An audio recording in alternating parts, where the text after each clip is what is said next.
BJP के वरिष्ठ नेता कल्याण सिंह को आज पीएम मोदी ने श्रद्धांजलि दी। उन्होंने लखनऊ में दिवंगत नेता कल्याण सिंह के अंतिम दर्शन किए।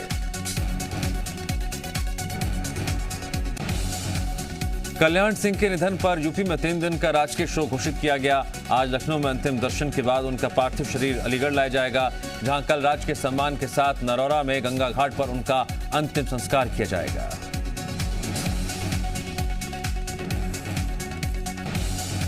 कल्याण सिंह के निधन पर सीएम शिवराज सिंह चौहान ने दुख जताते हुए कहा, कल्याण सिंह के जाने से भारतीय राजनीति के एक युग का अंत हो गया। वो राष्ट्रभक्त, राम भक्त, तपोनिष्ठ, कर्तव्यनिष्ठ और अपने मूल्यों से कभी समझौता नहीं करने वाले थे। सीएम ने कहा, कल्याण सिंह अयोध्या में राम मंदिर निर्माण के लिए अपनी सरकार तक बलिदान कर दी थी।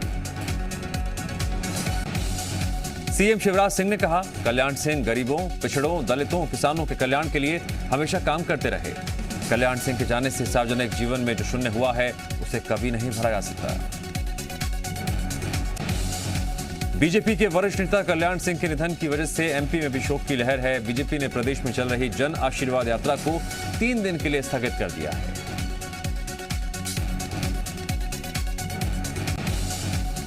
एमपी में 25 और 26 अगस्त को वैक्सीनेशन का महाअभियान चलेगा। इसके लिए 24 अगस्त को होने वाली कैबिनेट की बैठक को रद्द कर दिया गया। सीएम ने सभी मंत्रियों को जिम्मेदारी दी है। इसमें 20 लाख से ज्यादा लोगों को टीका लगाने का लक्ष्य रखा गया है।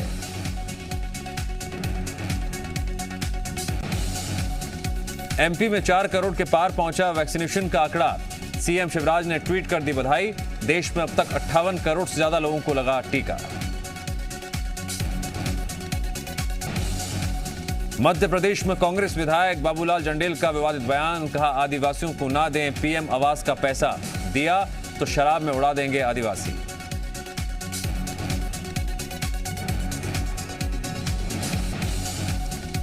बाबू जंडेल के बयान को लेकर सियासत शुरू। बीजेपी ने आदिवासियों के अपमान का लगाया आरोप और कमलनाथ और कांग्रेस से माफी मांगने की मांग की। साथ ही बाबू जंडेल पर कार्रवाई की भी मांग की गई। बाबू जंडेल के बयान से कांग्रेस बैकफुट पर है। पार्टी प्रवक्ता अजय सिंह यादव ने कहा, कांग्रेस की मंशा है बाढ़ पीड़ितों को मकान मिले। मध्य प्रदेश में 3 विधानसभा और 1 लोकसभा सीट पर जीत के लिए कल सीएम हाउस में 5 घंटे तक बैठक चली। इस बैठक में सीएम शिवराज और वीडी शर्मा ने उपचुनाव वाली सीटों के प्रभारी और सह प्रभारियों से अब तक के काम की पूरी रिपोर्ट ली।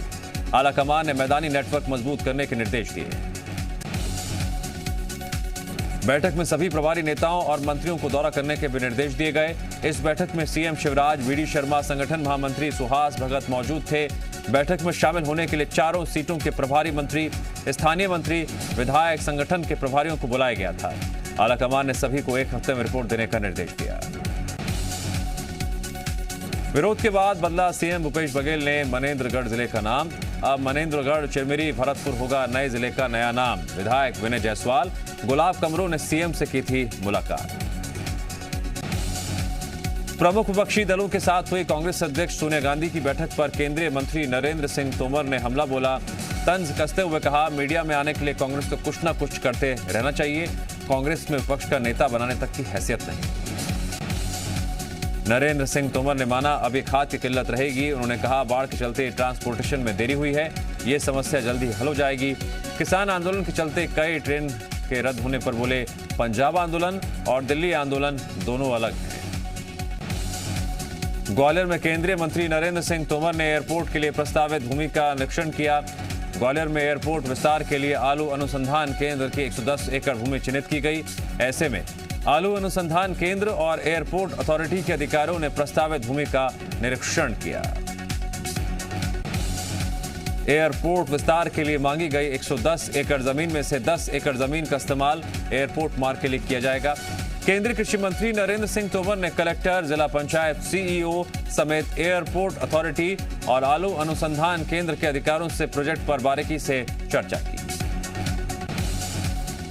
भिंड के 76 स्कूलों के डॉक्यूमेंट बाढ़ में तबाह हो गए। छात्रों के रजिस्टर, मार्कशीट, रिजल्ट शीट, किताबें पानी में बर्बाद हो गईं। 4 अगस्त को इंदुरखी गांव में सिंधु नदी ने तबाही मचाई थी। इसी के चलते बाढ़ का पानी स्कूल में भी घुसा था। बाढ़ का पानी निकल जाने के बाद जब स्कूल में जाकर शिक्षकों ने स्कूल खोला, तबाही का पता चला। अब ये टीचर्स रिकॉर्ड को सुखाने के साथ ऑनलाइन सर्चिंग भी कर रहे हैं ताकि बच्चों को आगे कोई परेशानी ना हो। राजगढ़ जिले के आसपास क्षेत्र में हुई लगातार बारिश से सारंगपुर की काली सिंध नदी उफान पर है, जिससे प्रसिद्ध कपिलेश्वर मंदिर आधा पानी में डूब गया है। ये नजारा देखकर ऐसा लगता है जैसे नदी की लहरें मंदिर का अभिषेक कर रही हों। वहीं नदी पर बना पुराना पुल पानी में डूब गया है, जिससे गांव का सारंगपुर से संपर्क टूट गया है। राजगढ़ के खुजनेर में नेवज नदी उफान पर है। कल शाम को मवेशी चराने गए 2 ग्रामीण अचानक एक टापू पर फंस गए थे। मामले की खबर मिलते ही मौके पर खुजनेर पुलिस पहुंची। इसके बाद राजगढ़ से होमगार्ड की टीम को बुलवाया गया। रात के अंधेरे में प्लाटून कमांडर समेत 8 लोगों की टीम ने दोनों को रेस्क्यू किया। सागर में बीते दिनों हुई भारी बारिश से गांधी चौक स्थित 100 साल पुराना एक मकान ढह गया। मकान के ढहने का लाइव वीडियो भी सामने आया है। गनीमत ये रही मकान खाली था। ढहने के दौरान वहां कोई मौजूद नहीं था, जिससे एक बड़ा हादसा टल गया। मरम्मत कराने के लिए कुछ समय पहले ही मकान खाली किया गया था। उज्जैन में देश विरोधी नारे लगाने वालों को बीजेपी विधायक रामेश्वर शर्मा ने चेतावनी दी। उन्होंने कहा, यह देश बाबा साहेब के बनाए संविधान से चलेगा। जो देश विरोधी नारे लगाएगा उसे कुचल दिया जाएगा। उज्जैन में मुहर्रम के मौके पर देश विरोधी नारे लगाने वाले 16 लोगों के खिलाफ पुलिस ने केस दर्ज किया, जबकि उनमें से 10 लोगों को गिरफ्तार भी किया जा चुका है। आरोपियों पर रासुका लगाने को लेकर भी पुलिस विचार कर रही है। उज्जैन में देश विरोधी नारेबाजी के विरोध में इंदौर में एवीपी ने डीआईजी दफ्तर पहुंचकर प्रदर्शन किया। इस दौरान एवीपी कार्यकर्ताओं ने नारेबाजी की। एवीपी कार्यकर्ताओं ने डीआईजी से आरोपियों पर सख्त कार्रवाई करने और उनकी नागरिकता खत्म करने की मांग की। ग्वालियर में डबरा के मुख्य बाजार में राखी खरीद रही महिला का पर्स किसी ने चुरा लिया। यह घटना पास ही लगे सीसीटीवी कैमरे में कैद हो गई। फिलहाल पुलिस आरोपी की तलाश कर रही है। रीवा के सिविल लाइन थाना क्षेत्र स्थित एक किराना स्टोर में आग लग गई, जिसकी चपेट में आसपास की दुकानें भी आ गई। मौके पर पहुंची फायर ब्रिगेड की टीम ने कड़ी मशक्कत के बाद आग पर काबू पाया। अनूपपुर में हार्ट अटैक से बुजुर्ग की मौत के बाद परिजनों ने एसडीओपी कीर्ति बघेल पर प्रताड़ना का आरोप लगाया। राजकुमार सिंह के बेटे पर 2 साल पहले गंभीर मामला दर्ज किया गया था, जिसके बाद से वो फरार चल रहा था। आरोपी की एसडीओपी कीर्ति बघेल ने राजकुमार और उसके भतीजे प्रशांत को थाने में पूछताछ के लिए बुलवाया था। आरोप है एसडीओपी कीर्ति सिंह ने उन्हें सुबह 11 बजे से शाम 8 बजे तक थाने में बैठा कर रखा। राजकुमार सिंह और उनके भतीजे प्रशांत के साथ गाली गलौज और पूरे परिवार पर केस दर्ज कर देने की धमकी दी गई, जिससे परेशान राजकुमार की हार्ट अटैक से मौत हो गई। परिजनों और ग्रामीणों ने एसपी से मामले में कार्रवाई की मांग की। जांजगीर चांपा में शासकीय विभागों पर करीब 73 करोड़ रुपए का बिजली का बिल बकाया है। पिछले करीब 1.5 साल से कई शासकीय विभागों ने अपने बिजली के बिल का भुगतान नहीं किया। बिजली विभाग ने अब पूरे मामले की शिकायत कलेक्टर से की है। बताया जा रहा है 20 करोड़ से ज्यादा का बिजली बिल जलकर विभाग और स्ट्रीट लाइट का ही बकाया है। बिजली विभाग ने पंचायतों और नगरीय निकायों के अधिकारियों को नोटिस जारी किया, लेकिन फंड की कमी बताकर बिजली बिल भरने पर ध्यान नहीं दिया गया। श्योपुर में बाढ़ राहत काम में लापरवाही बरतने वाले अधिकारी पर गिरी गाज। वीरपुर के तहसीलदार और वीर सिंह सस्पेंड। सीएम खुद कर रहे हैं राहत और बचाव कार्यों की मॉनिटरिंग। डिंडोरी में जबलपुर अमरकंटक स्टेट हाईवे पर पेट्रोल से भरा टैंकर अनियंत्रित होकर पलटा, जिस सड़क पर पेट्रोल बहने लगा और ग्रामीणों के बीच पेट्रोल लूटने के लिए होड़ मच गई। हालांकि तुरंत मौके पर पहुंची पुलिस ने मोर्चा संभाला। सतना के मेहर जेल ब्रेक केस में जेल डीजी अरविंद कुमार सख्त हो गए हैं। उन्होंने आज शाम तक जांच रिपोर्ट मांगी है। साथ ही उन्होंने प्रदेश भर की जेलों में सुरक्षा बढ़ाने के निर्देश दिए। जेल से कल 2 कैदी फरार हो गए थे। रतलाम की सैलाना उपजेल की दीवार फांदकर एक कैदी फरार हो गया। दानपुर का रहने वाला कैदी दुष्कर्म और अपहरण के मामले में पिछले 1 महीने से जेल में बंद था। फिलहाल पुलिस और जेल प्रशासन आरोपी कैदी की तलाश कर रहा है। खरगोन की झरनिया और खंडवा की पंधाना तहसील के लगभग 162 गांवों में सिंचाई के साधन उपलब्ध नहीं है। इलाके के ग्रामीण पिछले 3 साल से सिंचाई सुविधा उपलब्ध कराने की मांग कर रहे हैं। मुख्यमंत्री शिवराज सिंह चौहान ने पिछले कार्यकाल में खंडवा और झरनिया उद्वहन योजना की घोषणा की थी, लेकिन इसे अभी तक स्वीकृति नहीं मिल पाई है। इलाके के किसान खंडवा उपचुनाव की आचार संहिता लगने से पहले सिंचाई योजनाओं को मंजूरी लेना चाहते हैं। किसानों के मुताबिक इंदिरा सागर बांध से 18.25 mm पानी 2023 तक लिया रास्ता है। उसके बाद केंद्रीय जल आयोग के अनुबंध के मुताबिक मध्य प्रदेश सरकार सिंचाई परियोजनाओं के लिए पानी का उपयोग नहीं कर सकेगी। बैतूल में इलाज के दौरान 6 साल के बच्चे की मौत हो गई। बताया जा रहा है झोला छाप डॉक्टर के इंजेक्शन लगाते ही बच्चे की तबीयत बिगड़ी तो परिजन उसे अस्पताल ले गए, जहां उसकी मौत हो गई। फिलहाल पुलिस ने मामला दर्ज कर लिया है। रायगढ़ के उद्योग जहां के लोगों के लिए मुसीबत का सबब बनते जा रहे हैं। उद्योगों की वजह से बड़ी गाड़ियों का लगातार यहां पर आना जाना लगा रहता है। शहर के से लेकर ब्लॉक तक की सड़कों की हालत खस्ताहाल है। धूल और धुएं के गुबार से रोज उनका सामना भी होता है, सांस लेने में तकलीफ होती है। बड़े बड़े गड्ढों की वजह से आना जाना भी बहुत मुश्किल होता जा रहा है। सड़कों के सुधार के लिए कई बार लोगों ने प्रदर्शन किया, लेकिन ना तो इलाके के विधायक ने सुनी और ना ही सांसद ने अब तक कुछ किया। सांसद गोमती साय से ने तो यहां तक कह दिया कि राज्य सरकार की नाकामी की वजह से जिले की सड़कों की ऐसी हालत है। शिवपुरी के सिटी कोतवाली थाना इलाके में 18 अगस्त को रेलवे सुपरवाइजर से हुई लूट का पुलिस ने पर्दाफाश किया। पुलिस ने 3 आरोपियों को किया गिरफ्तार, जिनके पास से 10,000 रुपए नकद और 315 बोर का इकट्ठा हुआ बरामद।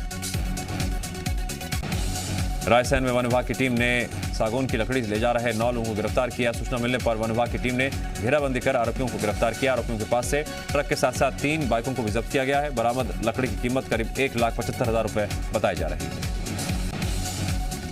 इंदौर में आरटीओ के सरकारी बंगले से चंदन का पेड़ काटते हुए 2 आरोपियों को किया गया गिरफ्तार। आरोपी रेडियो कॉलोनी स्थित बंगले से लकड़ी चोरी की कोशिश कर रहे थे। इस दौरान पहुंची पुलिस ने उनके पास से आरी और मोबाइल फोन भी जब्त कर लिया। उमरिया में बच्चा चोरी के शक में रेलवे स्टेशन से एक महिला को गिरफ्तार किया गया है। बताया जा रहा है महिला संपर्क क्रांति से बच्चे को लेकर जा रही थी। फिलहाल पुलिस बच्चे के बारे में जानकारी जुटाने के लिए बिलासपुर रवाना हो गई है। गरियाबंद पुलिस ने देसी कट्टा के साथ एक आरोपी को गिरफ्तार किया है। पुलिस को मुखबिर से सूचना मिली थी एक शख्स जिला अस्पताल के आसपास अवैध कट्टा लेकर घूम रहा है। इसके बाद थाना प्रभारी ने घेराबंदी कर आरोपी की निशानदेही की। इस दौरान आरोपी ने पुलिस को डराने के लिए कट्टा लहराया, हालांकि पुलिस ने तुरंत उसे गिरफ्तार कर लिया। बीते साल बालाघाट में हुई कथित नक्सली मुठभेड़ जिसमें झाम सिंह ध्रुवे की मौत हो गई थी, उसके बेटे नरेंद्र ध्रुवे को सरकार ने वन विभाग में फॉरेस्ट गार्ड के पद पर अनुकंपा नियुक्ति दी है। बीते साल सितंबर को गढ़ी थाना इलाके के जंगलों में कथित पुलिस नक्सली मुठभेड़ हुई थी। कथित मुठभेड़ में गोली लगने से छत्तीसगढ़ के रहने वाले झाम सिंह ध्रुवे की मौत हो गई थी। इस मामले की सीबीआई जांच, अनुकंपा नियुक्ति और 1 करोड़ के मुआवजे के लिए आदिवासी संगठनों ने आंदोलन भी किया था। और अब सरकार ने झाम सिंह के बेटे नरेंद्र ध्रुवे को फॉरेस्ट गार्ड के पद पर अनुकंपा नियुक्ति दी है। भोपाल के सीएम आवास में रक्षाबंधन का पर्व मनाया गया, जहां सीएम शिवराज सिंह ने लाडलियों से राखी बंधवाई। इस मौके पर सीएम शिवराज ने बेटियों की रक्षा का संकल्प लिया। दंतेवाड़ा में सरेंडर नक्सली हिड़मा मंडावी को डीएसपी ने बांधी राखी। नक्सलियों के लिए मुखबिरी करता था हिड़मा, 10 महीने पहले किया था सरेंडर। अंजू कुमारी ने हर साल राखी बांधने का किया वादा।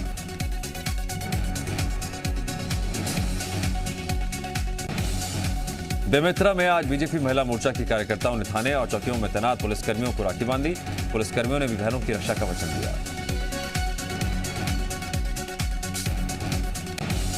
उज्जैन में भगवान महाकाल को श्रद्धालुओं की तरफ से राखी बांधी गई।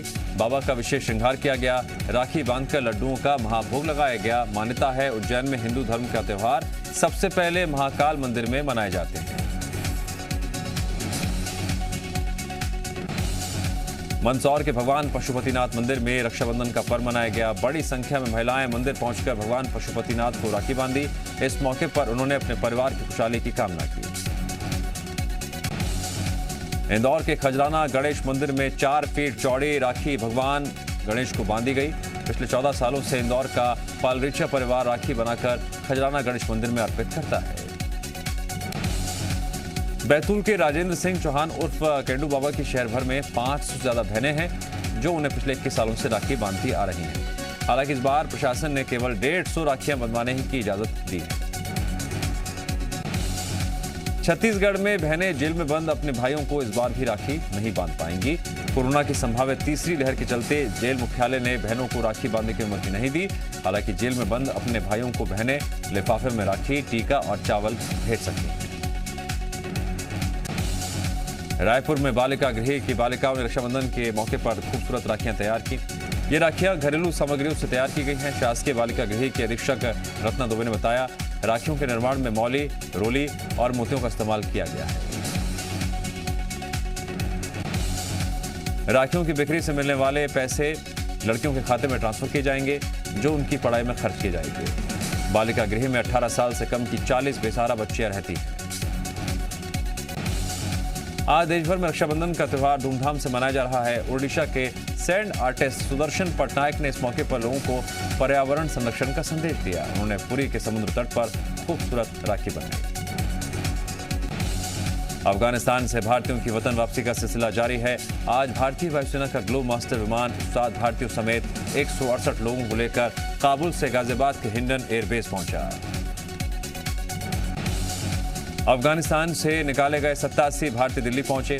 साथ में 2 नेपाली नागरिक भी मौजूद थे। काबुल से भारत के लिए रोजाना 2 विमान भरेंगे उड़ान।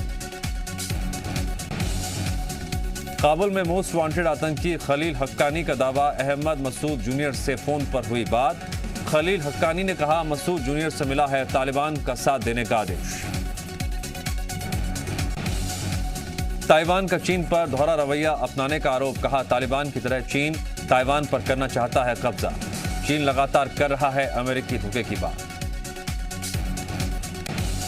अडानी ग्रुप को सेबी से लगा बड़ा झटका। सेबी ने अडानी ग्रुप की कंपनी अडानी विल्मर के आईपीओ पर लगाई रोक। भारत में शादियों का कारोबार 3.71 लाख करोड़ रुपए से अधिक हुआ। अब वर्चुअल विवाह ने पकड़ी रफ्तार। बीपीसीएल ने अपने ग्राहकों की सेवा में विस्तार के लिए चैटबॉट ऊर्जा की शुरुआत की। बीपीसीएल के इस पहल से ग्राहकों के अनुभव को और बेहतर बनाया जा सकेगा।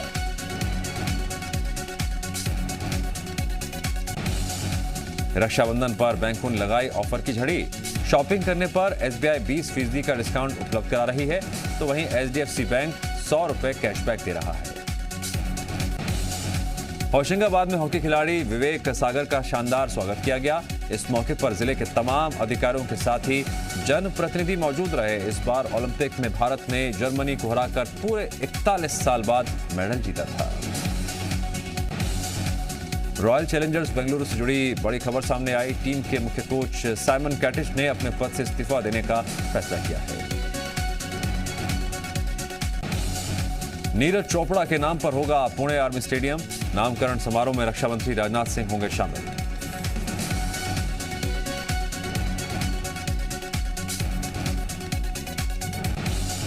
उर्वशी रौतेला ने खूबसूरत डांस करते हुए वीडियो किया शेयर। फैंस हुए उर्वशी के दीवाने।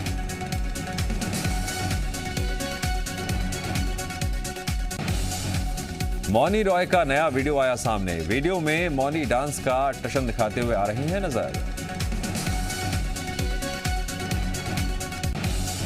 सोनाक्षी सिन्हा ने खूबसूरत वीडियो किया शेयर। वीडियो में सोनाक्षी खूबसूरत अंदाज में बिखेर रही हैं जलवे।